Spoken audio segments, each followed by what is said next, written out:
मुरमुऱ्यांमध्ये किसलेला बटाटा मिक्स करून तर पहा. अर्थात तुम्ही ही रेसिपी कधी केली नसेल किंवा पाहिलीसुद्धा नसेल. हाय हॅलो नमस्ते, स्वाती सांडभोर या यूट्यूब चॅनलवर तुम्हा सगळ्यांचं अगदी मनापासून स्वागत करते. तर इथे मी एक बटाटा घेतलेला आहे. पिलरच्या मदतीने आपल्याला बटाट्याची साल काढून घ्यायची आहे. इथे मी सगळ्या बटाट्याची साल काढून घेतलेली आहे. त्यानंतर एका भांड्यामध्ये आपल्याला पाणी घ्यायचं आहे. इथे मी छोट्या किसणीचा वापर केलेला आहे. त्याने आपल्याला बटाटा हा सगळा किसून घ्यायचा आहे. तुम्ही मोठ्या किसणीचा वापर केला तरी काही हरकत नाही. तर इथे मी सगळा हा एक बटाटा किसून घेतलेला आहे. बटाटा किसल्यानंतर आपल्याला 2 पाण्याने हा बटाटा स्वच्छ धुवून घ्यायचा आहे. स्वच्छ धुवून घेतला की बटाटा लाल पडत नाही. तुम्ही पाहू शकता बटाट्याचा किस किती पांढरा शुभ्र दिसतोय. तर धुतलेला बटाटा एका साईडला ठेवूया. तर इथे मी एक मोठी वाटी मुरमुरे घेतलेले आहे. त्यामध्ये आपल्याला हा धुवून घेतलेला बटाटा घालायचा आहे आणि मुरमुऱ्यांमध्ये छान व्यवस्थित आपल्याला मिक्स करून घ्यायचं आहे. तोपर्यंत तुम्ही माझा व्हिडिओ इथपर्यंत पाहिलाच आहे आणि व्हिडिओ थोडा तरी आवडला असेल ना, तर व्हिडिओला एक लाईक नक्कीच करा.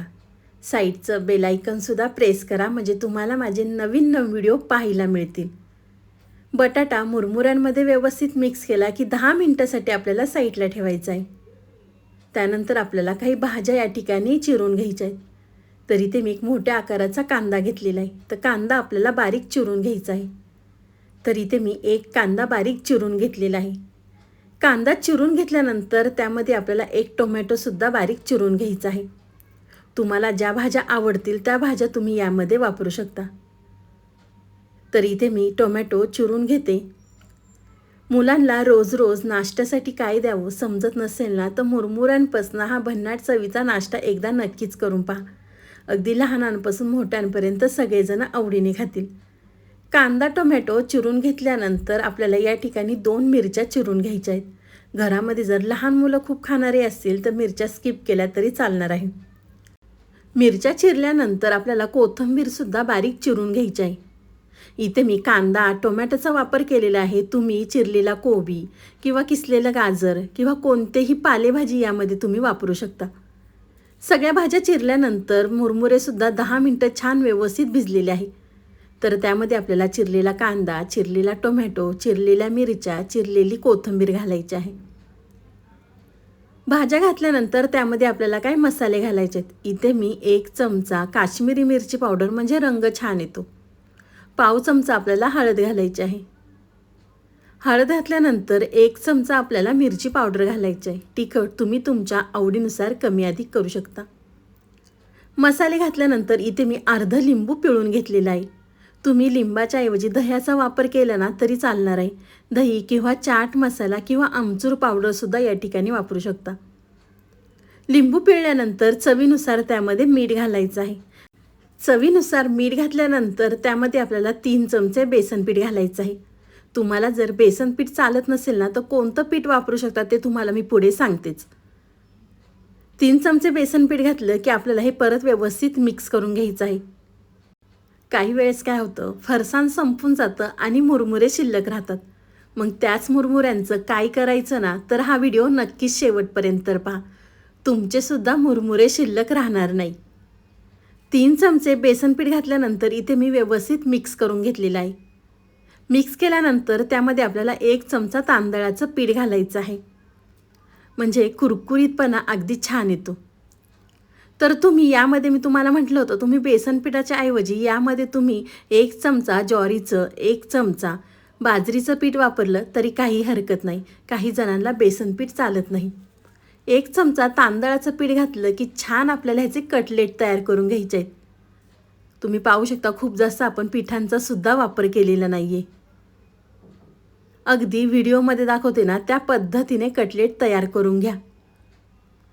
तोपर्यंत तुम्ही माझ्या चॅनलवर नवीन आला असेल ना, तर प्लीज आपल्या चॅनलला एक सबस्क्राईब नक्कीच करा. नवीन यूट्यूबरसाठी तुमचा एक सबस्क्राईब नवीन यूट्यूबरला उमेद देऊन जातं. तर चला, तुम्हाला ही मुरमुऱ्याची रेसिपी थोडी तरी आवडली असेल ना, तर लगेच आपल्या नातेवाईकांमध्ये शेअर करून ठेवा, म्हणजे ते सुद्धा मुरमुऱ्यांपासून ही रेसिपी नक्कीच करून पाहतील. तर तुम्ही इथे पाहू शकता, मी तुम्हाला 5 कटलेट तयार करून दाखवलेले आहेत.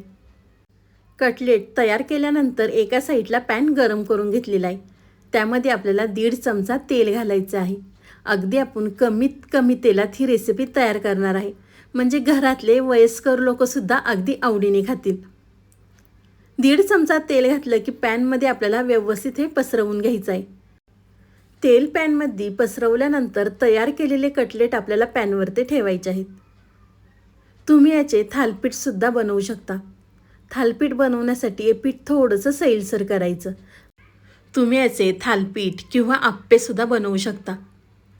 सगळे कटलेट इथे मी पॅनमध्ये ठेवून घेतलेले आहेत. त्यानंतर आपल्याला 3 ते 4 मिनटं एक साईड बारीक गॅसवर छान भाजून घ्यायचे आहे.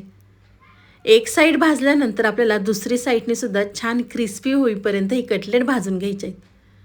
पाहू शकता कटलेट दिसायला सुद्धा किती छान दिसतं ते. खायला सुद्धा तेवढेच अप्रतिम आहे. मुरमुऱ्यांपासून हे कटलेट एकदा नक्कीच करून पहा. केल्यानंतर मला कमेंट करून सांगा की तुमचे सुद्धा कटलेट कसे झाले ते. दुसऱ्या साईडने पलटी केल्यानंतर आपल्याला दुसरी बाजूसुद्धा छान 2 ते 3 मिनटं भाजून घ्यायची आहे. तर तुम्ही या ठिकाणी पाहू शकता दोन्ही साईडसुद्धा मस्त भाजलेले आहेत. तुम्ही हे कटलेट जास्त तेलामध्ये सुद्धा तळून घेऊ शकता, पण काही जणांना तेल आवडत नाही, तर कमी तेलातसुद्धा हे कटलेट अगदी छान बनतात. तर दोन्ही साईडने सुद्धा छान मस्त हे कटलेट मी भाजून घेतलेले आहेत. तर एका साईडला काढून घेऊया. तुम्ही मुलांच्या टिफिनसाठी सुद्धा सकाळी झटपट बनवू शकता. तर इथे मी सगळे कटलेट एका साईडला काढून घेतलेले आहे. अशाच पद्धतीने आपण बाकीचे सुद्धा कटलेट दोन्ही साईडनी छान भाजून घेऊया. तुम्ही हे कटलेट घरातल्यांना एकदा करून खाऊ घातले ना, ते तुमच्याकडे आठवड्यातनं 2 ते 3 वेळा नक्कीच बनवून मागतील. तर इथे मी सगळे कटलेट छान दोन्ही साईडनी भाजून घेतलेले आहेत. एका प्लेटमध्ये काढून घेतलेलं आहे. तुम्ही टोमॅटो केचप संग किंवा कोणत्याही चटणीसोबत किंवा मेयोनीज संग सुद्धा खाऊ शकता, किंवा तसेसुद्धा खायला हे कटलेट अगदी छान लागतात. तर चला, तुम्हाला ही माझी आजची रेसिपी कशी वाटली ती मला लगेच कमेंट करून कळवा. तुम्ही माझा संपूर्ण व्हिडिओ पाहिल्याबद्दल थँक्यू सो मच. पुन्हा भेटूया असाच एक छानसा व्हिडिओ घेऊन. तोपर्यंत स्वस्त खा, मस्त रहा. बाय.